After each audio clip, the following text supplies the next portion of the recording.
ओम शांति 3 अगस्त 2026 प्रातः मुरली बाप दादा मधुबन। मीठे बच्चे, तुम्हें मने सच्चा सच्चा राज ऋषि राजयोगी अट। राजत्व प्राप्त करिबा पाई तुमको निश्चित पवित्र हेबाकु पड़िबो। आजिर प्रश्न, केउं कथा प्रति ध्यान देले राजत्व पाइबा पाई योग्य होई पारिबो? केउं कथा प्रति ध्यान देले राजत्व पाइबा पाई योग्य होई पारिबो? उत्तर, जदि पाठ पढ़ा प्रति पूरा पूरा ध्यान अछि तेबे राजत्व प्राप्त होई पारिबो। बाबा जहा सुनाउछन्ति ताकु भल भावरे सुनी धारण कर। बाबा सुनाइले एवं पिलामाने सुनिले तेबे राजत्व मिलिजिब। जदि सुनिबा समय रे हाई मारिल अथवा ढोळेइल, बुद्धि अन्य आड़को गला तेबे राजत्व हराई देव। सेथिपाई पाठ पढ़ा प्रति पूरा ध्यान दियो। गीत, हमें उन राहों पर चलना है। हमें उन राहों पर चलना है जहाँ गिरना और संभलना है। हमें उन राहों पर चलना है जहाँ गिरना और संभलना है। हम हैं वो दिए औरों के लिए जिन्हें तूफानों में जलना है। हमें उन राहों पर चलना है जहाँ गिरना और संभालना है। हमें उन राहों पर चलना है जहाँ गिरना और संभलना है। हम हैं वो दिए औरों के लिए। हम हैं वो दिए औरों के लिए जिन्हें तूफानों में जलना है। ओम शांति। आत्मिक पिता आत्मिक संतान मानंकु बुझाउछन्ति। आजि बाबा पिलामानंकु हठयोग और राजयोग संबंधरे बुझाउछन्ति। पिलामाने जानिछन्ति सेमाने जाहा किछि शिखाउछन्ति सबु हेला हठयोग, कारण सेमाने हेले कर्म सन्यासी। वास्तवरे गृहस्थी मानंकु हठयोग कर्म सन्यास शिखिबार आवश्यकता नाही। ताहा तो हेउछि निवृत्ति मार्ग। सेही धर्म ही अलगा। तुमर धर्म हेउछि देवी देवता धर्म। जेउ देवी देवता माने राजयोग द्वारा ही राज्य पाइथिले, एबे तुमे राज ऋषि अट। जेउ माने पवित्र रुहंती सेमानंकु ही ऋषि कुहा जाई थाए। एबे तुमे पवित्र अट। जदि पवित्र न रहुथिबे तेबे तांकु ऋषि बोली कुहा जीव नाही। तुमे राजत्व पाइबा पाई पवित्र हेउछ। सेमाने कौनसी राजत्व पाइबा पाई पवित्र हेउ नाहांती। तुमे जानिछ जे पवित्र दुनिया रे आमर पवित्र राजत्व थिला। भारत रे ही 5000 वर्ष पूर्वे देवी देवता मानंकर पूज्य पवित्र प्रवृत्ति मार्ग थिला। एबे पूजारी पतित होई जाइछन्ति। पतित किपरि हेले? 84 जन्मर हिसाब रहिछि ना। बाबा जी की सहज राजयोग शिखाउछन्ति, सिए तुमको 84 जन्मर हिसाब बताउछन्ति। अन्य धर्म को सन्यास धर्मावलंबी माने किपरि जानिबे? एहा हेला देवी देवता मानंकर प्राचीन धर्म। ताहा अर्थात सन्यास धर्म हेला पछरे आसुथिबा धर्म। जाहा अगरु अतिबाहित होई जाइछि ताकु सन्यासी माने बुझी पारिबे नाही। तुमे जानिछ जे हठयोग अनेक प्रकारर रहिछि। द्वापररु भक्ति मार्ग सहित हठयोग आरंभ होइथाए। एहा पुणी हेउछि राजयोग। तुमे सेही हठयोग जन्म जन्म धरि शिखि आसिछ। राजयोग तुमे गोटिए जन्मरे ही शिखुछ। सेमानंकु जन्म परे जन्म पुनर्जन्म नेई हठयोग शिखिबाकु ही पड़िब। तुमको राजयोग शिखिबा पाई पुनर्जन्म नेबाकु पड़े नाही। ଏହି ରାଜଯୋଗ ତୁମେ କେବଳ ସଙ୍ଗମ ଯୁଗରେ ହିଁ ଶିଖୁଛ। ରାଜତ୍ୱ ମିଳିଗଲା, ସ୍ୱର୍ଗ ଆସିଗଲା, ପୁଣି ତେବେ ଆଉ ସବୁ ଧର୍ମ ଶେଷ ହୋଇଯିବ। ତୁମେ ରାଜଋଷି ଅଟ। ରାଧାକୃଷ୍ଣ ମଧ୍ୟ ପବିତ୍ର ଅଟନ୍ତି ନା? ଶ୍ରୀକୃଷ୍ଣଙ୍କୁ ମହାତ୍ମା ବୋଲି ମଧ୍ୟ କହିଥାନ୍ତି। ମହାତ୍ମା ପବିତ୍ର ହୋଇଥାନ୍ତି। ତୁମେ ମଧ୍ୟ ଏବେ ମହାତ୍ମା ଅଥବା ରାଜଋଷି ଅଟ। ମହାତ୍ମା ଅର୍ଥାତ୍ ପବିତ୍ର, ମହାନ ଆତ୍ମା। ଏହି କଥା କୌଣସି ଶାସ୍ତ୍ରରେ ନାହିଁ। ଶାସ୍ତ୍ର ତ ପଛରେ ତିଆରି ହେଉଛି। କାହାଣୀ ସଦୃଶ ବସି ଲେଖୁଛନ୍ତି। ଯାହା ଅତୀତ ହୋଇଯାଇଥାଏ ତାର ଖେଳ ବସି ତିଆରି କରୁଛନ୍ତି। ଏହା ସତ୍ୟ ତ ନୁହେଁ ନା? ଏବେ ବାବା ପିଲାମାନଙ୍କୁ ପ୍ରତ୍ୟକ୍ଷରେ ପାଠ ପଢ଼ାଉଛନ୍ତି। ତାର ପୁଣି ଇତିହାସ ରଚନା କରାଯାଇଛି। ଯାଦବ, କୌରବ, ପାଣ୍ଡବ ଥିଲେ। ନିଶ୍ଚୟ ସଙ୍ଗମ ଯୁଗରେ ଥିବେ। ସେମାନେ ବସି ସଙ୍ଗମ ଯୁଗର ଇତିହାସ ରଚନା କରିଛନ୍ତି। ସମସ୍ତ ପର୍ବପର୍ବାଣୀ ମଧ୍ୟ ସଙ୍ଗମ ଯୁଗର ସ୍ମାରକୀ ଅଟେ। ରାକ୍ଷୀ ବନ୍ଧନ ମଧ୍ୟ ପବିତ୍ରତାକୁ ଧାରଣ କରିବା ପାଇଁ ପାଳନ କରାଯାଉଛି। ପରବର୍ତ୍ତୀ ସମୟରେ ପୁଣି ତାର ସ୍ମାରକୀ ରକ୍ଷାବନ୍ଧନ ପର୍ବ ରୂପେ ପାଳନ କରାଯାଉଛି। ଏଠାରେ ବାବା ମଧ୍ୟ ସମସ୍ତଙ୍କୁ ପବିତ୍ର କରାଇ ପ୍ରତିଜ୍ଞା କରାଉଛନ୍ତି। ଶିଖ୍ ଲୋକମାନେ କଙ୍କଣ ପିନ୍ଧିଥାନ୍ତି। ତାହା ମଧ୍ୟ ପବିତ୍ରତାର ପ୍ରତୀକ ଅଟେ। ହିନ୍ଦୁମାନେ ପଇତା ପିନ୍ଧିଥାନ୍ତି। ଏହା ମଧ୍ୟ ପବିତ୍ରତାର ପ୍ରତୀକ। କିନ୍ତୁ ସେମାନେ ପବିତ୍ର ରୁହନ୍ତି ନାହିଁ। ରାକ୍ଷୀ ବନ୍ଧାଉଛନ୍ତି। ଅର୍ଥ କ'ଣ ବୁଝୁଛନ୍ତି କି? ଆଗରୁ ବ୍ରାହ୍ମଣମାନେ ରାକ୍ଷୀ ବାନ୍ଧୁଥିଲେ। ଏବେ ଭଉଣୀ ଭାଇକୁ ରାକ୍ଷୀ ବାନ୍ଧୁଛି। ସେ ଖର୍ଚ୍ଚ ଦେଉଛନ୍ତି। ଏସବୁ ଏବେ ଫ୍ୟାସନ୍ ହୋଇଯାଇଛି। ବାସ୍ତବରେ ଏହା ହେଉଛି ପବିତ୍ରତାର କଥା। ବାବା କହୁଛନ୍ତି, ପିଲାମାନେ, କାମ ବିକାର ମହାଶତ୍ରୁ ଅଟେ। ଦୁନିଆର ବ୍ରାହ୍ମଣମାନେ ଏପରି ବୁଝାଇ ନଥାନ୍ତି। ବର୍ତ୍ତମାନ ଅବିନାଶୀ ବାବା କହୁଛନ୍ତି, ପିଲାମାନେ ପ୍ରତିଜ୍ଞା କର, ଆମେ ପବିତ୍ର ହେବୁ। କେବେ ହେଲେ ବିକାରର ବଶୀଭୂତ ହେବୁ ନାହିଁ। ଏଇଥିପାଇଁ ମଧ୍ୟ ଡାକୁଛ ଯେ ଆସି ପତିତଙ୍କୁ ପାବନ କରାଅ। ସତ୍ୟଯୁଗ ତ୍ରେତାରେ କେହି ଡାକନ୍ତି ନାହିଁ। ତାହା ହେଉଛି ହିଁ ରାମରାଜ୍ୟ। ଏହା ହେଉଛି ରାବଣ ରାଜ୍ୟ। ରାମରାଜ୍ୟରେ ପାଞ୍ଚ ବିକାର ନଥାଏ, ଯଥା ରାଜାରାଣୀ ତଥା ପ୍ରଜା।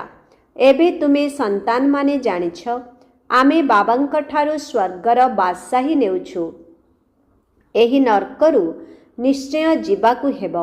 ବାବା ଆସିଛନ୍ତି ପାବନ କରାଇ ସ୍ୱର୍ଗକୁ ନେଇଯିବା ପାଇଁ। ତେବେ ଆମେ ପାବନ କାହିଁକି ନ ହେବୁ? ସେମାନଙ୍କର ତ ଅନେକ ପ୍ରକାରର ହଠଯୋଗ ରହିଛି। ଜୟପୁର ମ୍ୟୁଜିୟମରେ ଯାଇ ଦେଖ, ହଠଯୋଗୀମାନଙ୍କର କେତେ ପ୍ରକାରର ଚିତ୍ର ରହିଛି। ତାହାଦ୍ୱାରା କିଛି ହୁଏ ନାହିଁ। ସିଡ଼ିରେ ଆହୁରି ତଳକୁ ଖସିବାରେ ହିଁ ଲାଗିଥାନ୍ତି। ବାବା ବୁଝାଇଛନ୍ତି, ଭାରତ ଯେବେ ପତିତ ହୁଏ, ରାବଣ ରାଜ୍ୟ ହୁଏ, ତେବେ ଧରିତ୍ରୀ ହଲିବାକୁ ଲାଗିଥାଏ। ସୁନାର ମହଲ ଆଦି ସବୁ ମାଟି ତଳକୁ ଚାଲି ଯାଇଥାଏ। ମହଲ ଆଦିକୁ କ'ଣ କେହି ଲୁଟ୍ କରିଛନ୍ତି କି? ସେମାନେ ତ କେବଳ ମନ୍ଦିରକୁ ଲୁଟ୍ କରିଛନ୍ତି। କିଛି ଅଳଙ୍କାର, ସୁନା ଆଦି ନେଇଯାଇଛନ୍ତି। ଅଳଙ୍କାରର ସବୁଠାରୁ ଅଧିକ ସଉକ ତୁମର ରହିଛି। ତୁମେ ସ୍ୱର୍ଗକୁ ଆସିବା ମାତ୍ରେ ହିଁ ଅଳଙ୍କାର ପିନ୍ଧୁଛ, ରାଜତ୍ୱ କରୁଛ। ଧର୍ମାବଲମ୍ବୀମାନେ ଆସିବା ମାତ୍ରେ ରାଜତ୍ୱ କରୁନାହାନ୍ତି। ତୁମେ ବେହଦ ବାବାଙ୍କଠାରୁ ସ୍ୱର୍ଗର ବାଦଶାହୀର ସମ୍ପତ୍ତି ନେଉଛ। ତେଣୁ ଏହି କଥା ବାବା ବସି ବୁଝାଉଛନ୍ତି। ଗୀତା ପଢ଼ି ଶୁଣାଉନାହାନ୍ତି। ଗୀତାରେ ଯାହା କିଛି ଲେଖା ହୋଇଛି ସେସବୁ ମୁଁ କହିନାହିଁ। ସେସବୁ ତ ମନୁଷ୍ୟମାନେ ମୋ ମହାବାକ୍ୟ ଗୁଡ଼ିକର ପରବର୍ତ୍ତୀ ସମୟରେ ବସି ଶାସ୍ତ୍ର ରଚନା କରିଛନ୍ତି। ମୁଁ ଯାହା ତୁମକୁ ଶୁଣାଇଛି ତାହା ତୁମେ ହିଁ ଶୁଣିଛ ଓ ପରେ ଯାଇ ରାଜତ୍ୱ କରୁଛ। ସେଠାରେ ଏହି ଜ୍ଞାନ ରହିବ ନାହିଁ। ଏଠାରେ ତ ବାବା ଟିଚର ବସି ଶିକ୍ଷା ଦେଉଛନ୍ତି। ବାବା ତ ହିନ୍ଦୀରେ ହିଁ ବୁଝାଉଛନ୍ତି। ଏଠାରେ ସମସ୍ତେ ହିନ୍ଦୀ ହିନ୍ଦୀ କହୁଛନ୍ତି ନା, ଯାହା ସେମାନଙ୍କର ଭାଷା ଅଟେ। ବାସ୍ତବରେ ପ୍ରାଚୀନ ଭାଷା ହେଉଛି ହିଁ ହିନ୍ଦୀ, ସଂସ୍କୃତ ନୁହେଁ। ଏହି ସଂସ୍କୃତ ତ ଶଙ୍କରାଚାର୍ଯ୍ୟଙ୍କ ପରେ ବାହାରିଛି।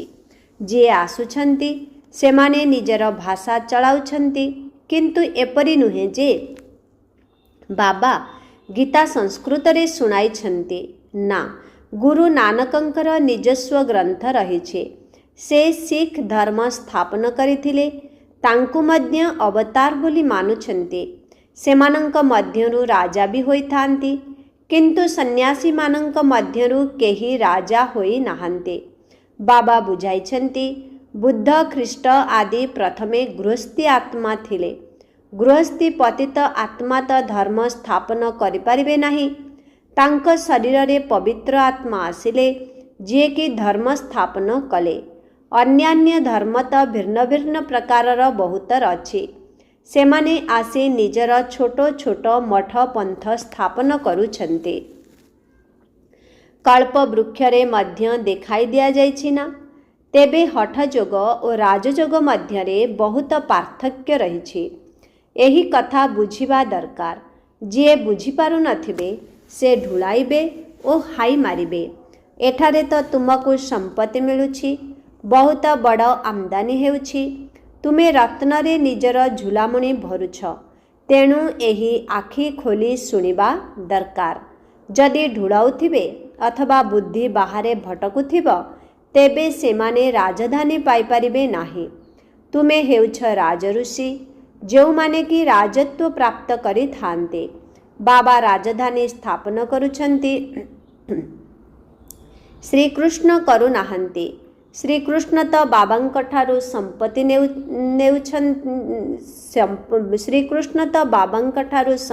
ନେଉଛନ୍ତି। ବାସ୍ତବରେ ତୁମର ବାବା ହେଉଛନ୍ତି ନିରାକାର, ଯାହାଙ୍କଠାରୁ ତୁମେ ବିଶ୍ୱ ବାଦଶାହୀର ସମ୍ପତ୍ତି ନେଉଛ। ତୁମେ କେତେ ସାହୁକାର ହେଉଛ।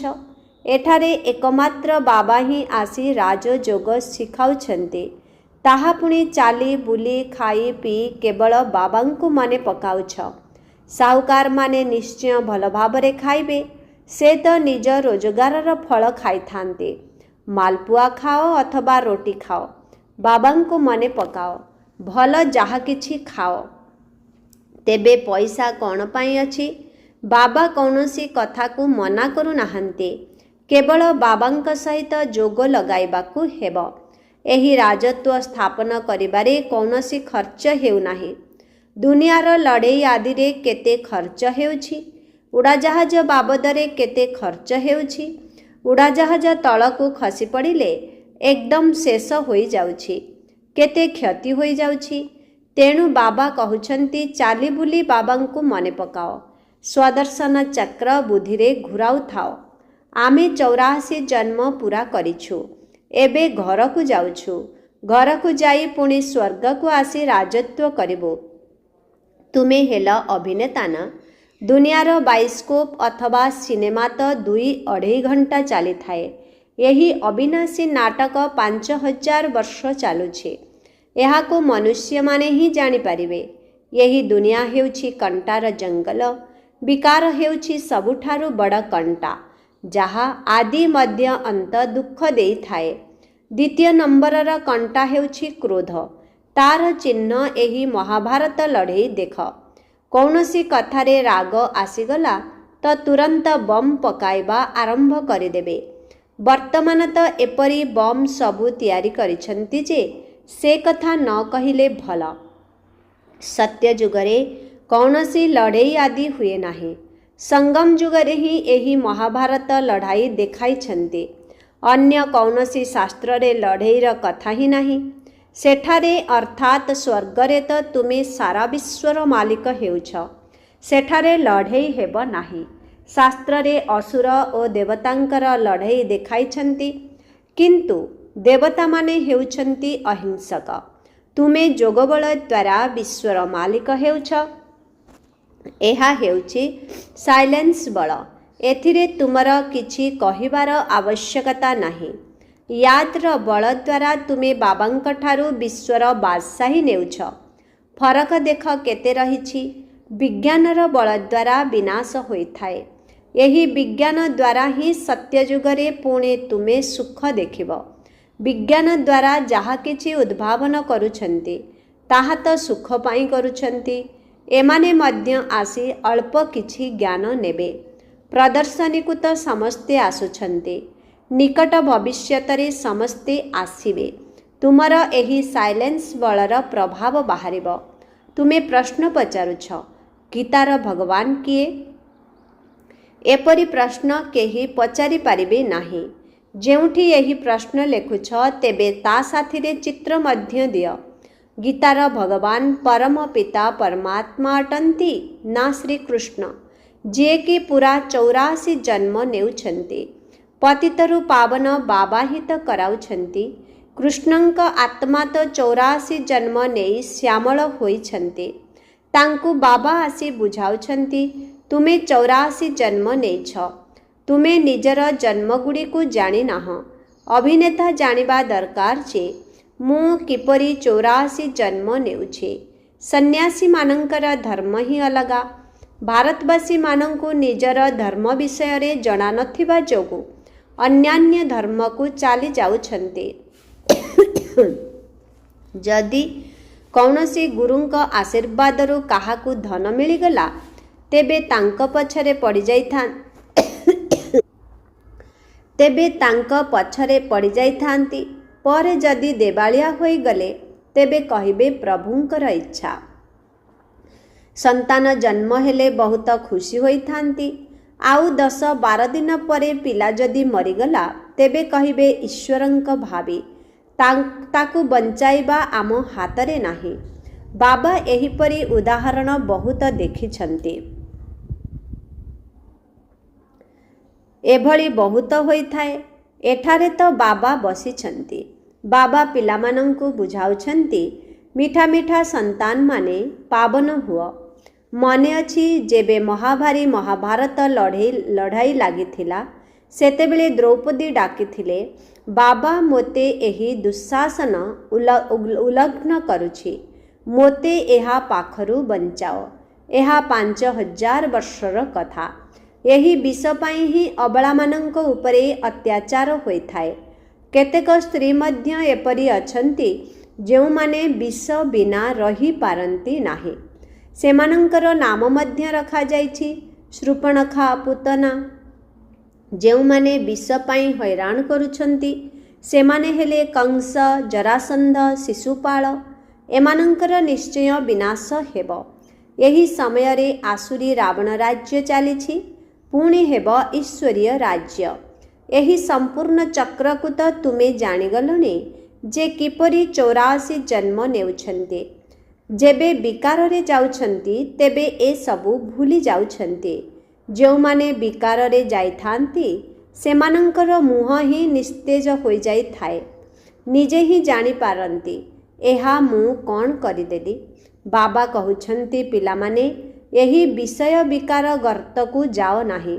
ଏହା ତୁମକୁ ଆଦି ମଧ୍ୟ ଅନ୍ତ ଦୁଃଖ ଦେଇଥାଏ। ଏଥିରେ ପଡ଼ ନାହିଁ। ପ୍ରତିଜ୍ଞା କର ଯେ ଆମେ ବିକାରର କେବେ ହେଲେ ବଶୀଭୂତ ହେବୁ ନାହିଁ। ଭଗବାନ ଉବାଚ, କାମ ମହାଶତ୍ରୁ ଅଟେ। ପ୍ରତ୍ୟେକ ଚିତ୍ରରେ ପ୍ରଥମେ ତ ଏହି କଥା ଲେଖ, ଜ୍ଞାନର ସାଗର ପତିତ ପାବନ ଗୀତାଜ୍ଞାନ ଦାତା ଶିବ ଭଗବାନ ଉବାଚ। ତେବେ ପୁଣି ଶ୍ରୀକୃଷ୍ଣଙ୍କର ନାମ ଲୁପ୍ତ ହୋଇଯିବ। ବାବା କହୁଛନ୍ତି, ପ୍ରତ୍ୟେକ ଚିତ୍ରରେ ପ୍ରଥମେ ତ ଏହି କଥା ଲେଖ, ଜ୍ଞାନର ସାଗର ପତିତ ପାବନ ଗୀତାଜ୍ଞାନ ଦାତା ଶିବ ଭଗବାନ ଉବାଚ। ତେବେ ପୁଣି ଶ୍ରୀକୃଷ୍ଣଙ୍କର ନାମ ଲୁପ୍ତ ହୋଇଯିବ। ଆମକୁ ଗୀତାର ଭଗବାନ ବସି ଏହି କଥା କହୁଛନ୍ତି। ସେହି ଜ୍ଞାନ ଆମେ ଧାରଣ କରୁଛୁ। ଭଗବାନ ହିଁ ଆସି ନୂଆ ଦୁନିଆ ସ୍ଥାପନ କରୁଛନ୍ତି ଓ ପୁରୁଣା ଦୁନିଆର ବିନାଶ ହେଉଛି। ଏହା ରୁଦ୍ର ଜ୍ଞାନଯଜ୍ଞ ଅଟେ ନା? ଅସଲ ହେଉଛନ୍ତି ଶିବ ବାବା। ତାଙ୍କୁ ରୁଦ୍ର ବାବା କୁହାଯିବ ନାହିଁ। ବମ୍ବେରେ ବବୁରୀନାଥଙ୍କର ମନ୍ଦିର ମଧ୍ୟ ରହିଛି। ବାସ୍ତବରେ କଣ୍ଟାକୁ ବବୁଲ କୁହାଯାଇଥାଏ। ବବୁରୀନାଥ ନାମ କାହିଁକି ରଖାଯାଇଛି, ଏ କଥା କେହି ବୁଝୁନାହାନ୍ତି। ଚିତ୍ର ତ ଶିବଙ୍କର ହିଁ ରହିଛି, କିନ୍ତୁ ଅନେକ ନାମ ରଖିଦେଇଛନ୍ତି। ଶିବ ବାବା ହିଁ ଆସି କଣ୍ଟାର ଜଙ୍ଗଲକୁ ଫୁଲର ବଗିଚା କରୁଛନ୍ତି। ସିଏ ତୁମର ବାବା ଅଟନ୍ତି। ତାଙ୍କର ନାମ ହେଉଛି ଶିବ। शिव परमात्माय नमः, ब्राह्मण देवी देवताय नमः। यही अक्षर अति स्पष्ट अटे।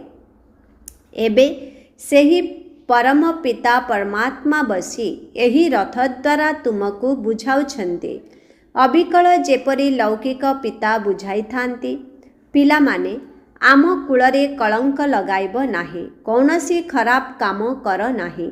यही बाबा मध्य कहउछन्ति पिला माने विकार रे केबे हेले जाओ नाही, पवित्र न हेले स्वर्ग रे उच्च पद पाई पारिब नाही। बहुत जबरदस्त रोजगार तुमे करुछ, अन्य समस्ते हराउछन्ति। जदिओ काहा पाखरे पद्मर संपत्ति अछि, बड़ बड़ महल तैयारी करुछन्ति, लक्ष लक्ष टंका खर्च करुछन्ति। तुमे जानिछ जे से सबु हेला समय को व्यर्थरे नष्ट करिबा। ए सबु किछि कामरे आसिब नाही, सबु विनाश होइजिब। सेमाने तो भाबुछन्ति आहुरी 10-12 हजार वर्ष चालिब। तुमे सम संतान माने जानिछ जे मृत्यु तो सम्मुखरे दंडायमान, मस्तक उपरे रहिछि। अल्प समय भितरे एही भूमिकंप आदि रे सबु ओलट पालट होइजिब। भूमिकंप रे अगणित मनुष्य मरि थांती। एबे तो विनाश निश्चय हेबो।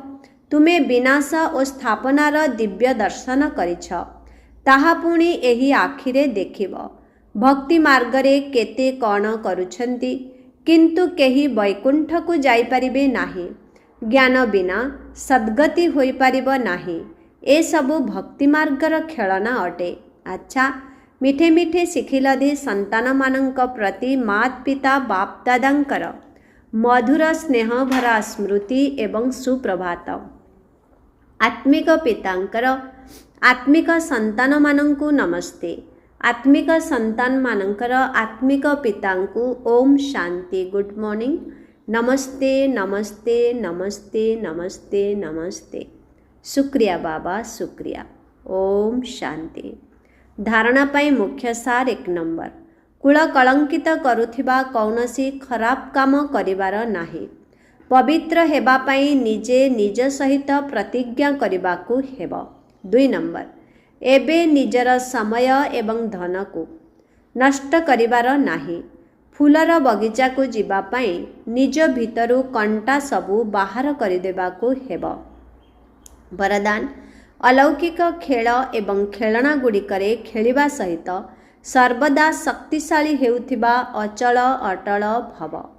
अलौकिक जीवन रे मायार विघ्न आसिबा मध्य एक खेल अटे। जेपरी शारीरिक शक्ति प्राप्त करिबा पाई खेल कराई थांती, सेहीपरि एही अलौकिक जुगरे परिस्थिति गुड़ी को खेलना मने करी एही अलौकिक खेल खेल। एगुड़ी को डर नाही कि विचलित हुआ नाही। सर्व संकल्प सहित जदि निजकु बापदादांक उपरे समर्पण करिदेब, तेबे माया केबे भी आक्रमण करिपारिब नाही।